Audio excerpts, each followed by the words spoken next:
조선이 건국되자 태조 이성계는 조준, 정도전, 정총 등에게 고려시대 역사의 편찬을 명했습니다. 이에 1395년 37권의 고려국사가 편찬되었으나 현존하지 않고 그 뒤 태종, 세종을 거쳐 수차례 개정되고 보완되면서 1451년 문종 때 김종서 등에 의해서 57년 만에 총 139권의 고려사가 완성이 되었습니다. 이처럼 조선왕조가 건국된 이후 전 왕조사를 방대하게 정리한 것은 지나간 역사에 대한 정리뿐만 아니라 고려 군신들의 자취를 참고로 하여서 새로운 조선 왕조의 통치에 적극적으로 이용하려는 목적이 있었기 때문입니다. 이러한 역사서를 바탕으로 옛 왕들의 업적과 성격, 사건들을 후세에 우리가 전해들을 수 있게 된 것이죠. 오늘도 공민왕 이야기입니다. 공민왕은 제2 초반에 원나라 지배에서 벗어나고자 과감한 개혁 정치를 단행하고 그림과 글씨에도 뛰어난 예술가였지만 정치가로서의 운명은 불우했습니다. 복잡한 국제 정세 속에 반란과 잦은 전쟁은 공민왕의 인격을 파탄냈고 노국대장공주의 죽음은 그를 폐인으로 만들었습니다. 익비 한씨는 더 이상 공민왕의 명을 거절할 수 없었다. 눈앞에 시퍼런 칼도 두려웠고 마치 미치광이가 된 듯 소리를 지르는 공민왕도 두려웠다. 마마, 명대로 하겠사옵니다. 하오니 그 칼만은. 익비 한씨는 떨리는 목소리로 겨우 말했다. 내가 나간 후 마음이 변할지 모르니 여기서 확인을 해야겠다. 홍윤아, 어서 시키는 대로 행하라. 홍윤은 공민왕이 지켜보는 가운데 익비의 옷을 거칠게 벗겼다. 익비 한씨는 더 이상 반항하지 못하고 홍윤이 이끄는 대로 몸을 더럽히는 능욕을 당했다. 참으로 괴이한 일이었다. 왕이 지켜보는 가운데 신하가 왕의 후궁과 정을 통하다니. 공민왕은 노국공주가 상고로 죽은 후 더 이상 여인을 가까이 하지 않았다. 대소 신하들이 후사를 잇기 위해 후궁을 맡게 하였으나 공민왕이 가까이 하지 않았기 때문에 후사가 있을 리 만무했다. 게다가 공민왕의 여인 거부증은 더욱 심해져 주변의 꽃 같은 여인들에게는 눈길 한 번 주지 않고 귀족의 자제들로 구성된 자제위를 만들어 가까이 두었다. 이때부터 공민왕의 수발은 자제위가 맡게 되었고 공민왕은 그들과 공공연하게 동성애를 즐겼다.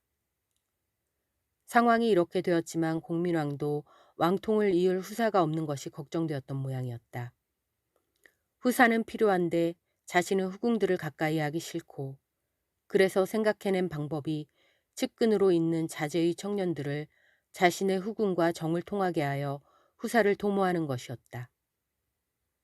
공민왕은 자신의 생각이지만 기가 막힌 방법이라 여기고는 당장 자신이 총애하는 홍윤과 한안, 권진 등을 불러 이 계획을 말했다. 자제위 청년들은 어이가 없었으나 임금의 후궁을 품을 수 있다는 의혹에 눈이 멀어 거기에 따르기로 동의했다. 공민왕은 몇 번이고 이 일을 비밀에 붙일 것을 당부하고는 그들을 후궁들의 방으로 차례로 들여보냈다. 그 당시 공민왕의 후궁으로는 혜비, 익비, 정비, 신비 등이 있었다. 공민왕이 그들의 방을 차례로 찾아갔으나 익비를 제외한 다른 후궁들은 목숨을 걸고 정조를 지켰다. 공민왕도 죽음을 각오하고 자신을 지키는 후궁들에게 더 이상 강요할 수 없었다. 그러다 마지막으로 익비를 찾은 것이었다. 마침내 익비가 자신의 뜻을 따르자 공민왕은 호탕하게 웃었다. 익비는 홍윤뿐 아니라 한안, 권진 등에게 여러 날에 걸쳐 능욕을 당했다. 그렇게 몇 달이 지나갔다. 공민왕이 여느 때와 같이 술잔을 기울이며 거나하게 취해 있는데 최만생이 가까이 다가오더니 조용히 아뢰었다. 마마, 잠시 여쭐 말씀이 있사옵니다. 무슨 일이냐?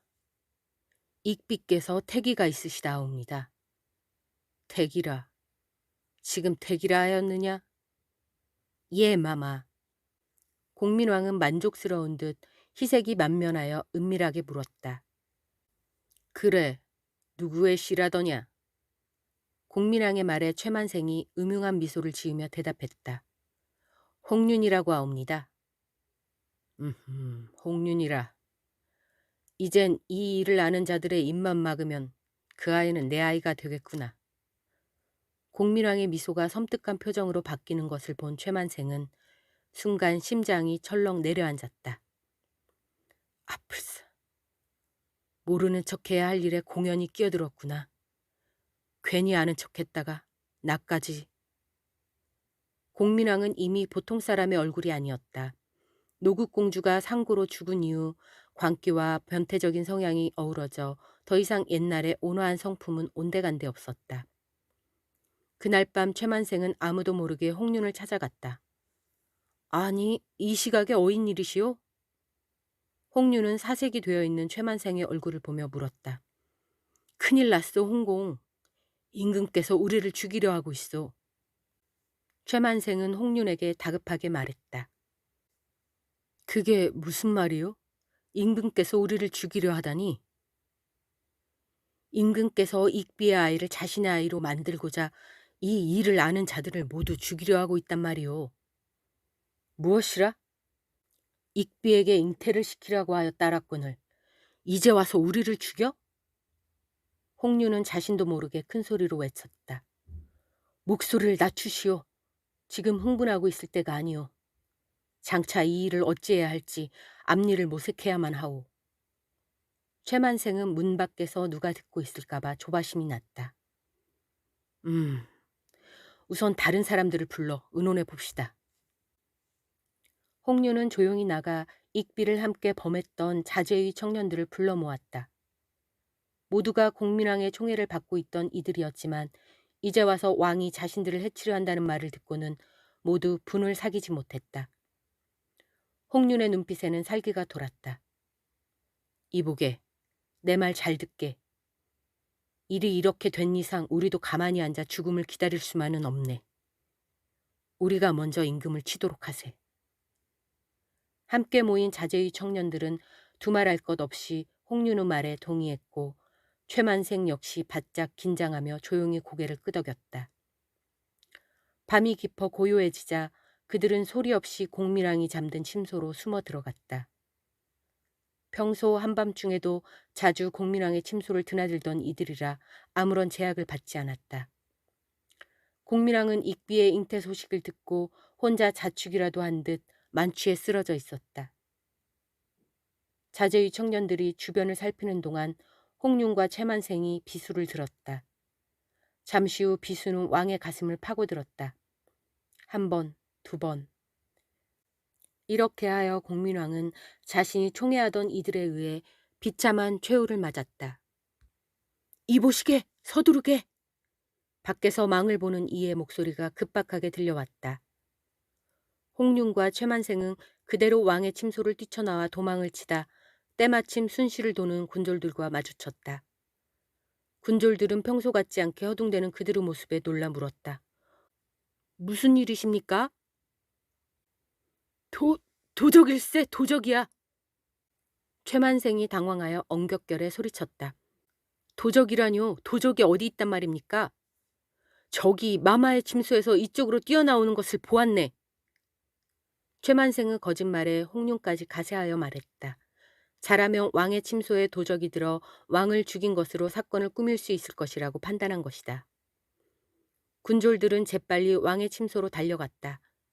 그러나 이미 공민왕은 비참하게 살해되어 있었다. 대궐은 순식간에 거센 소용돌이에 휘말렸다. 경부은과 이이님 등이 왕후의 명을 받고 왕을 죽인 도적을 잡기 위해 모였다. 사건이 일어난 즉시 대궐을 지키고 있었으니 아무리 재빠른 놈이라 해도 궐 밖으로 나가지는 못했을 것입니다.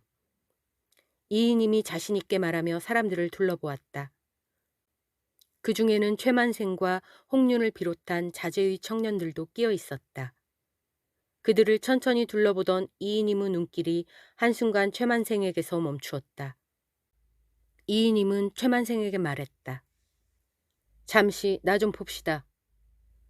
최만생은 오금이 저려오는 것을 참을 수가 없었다. 무슨 일이요? 잠시 여쭐 말이 있어.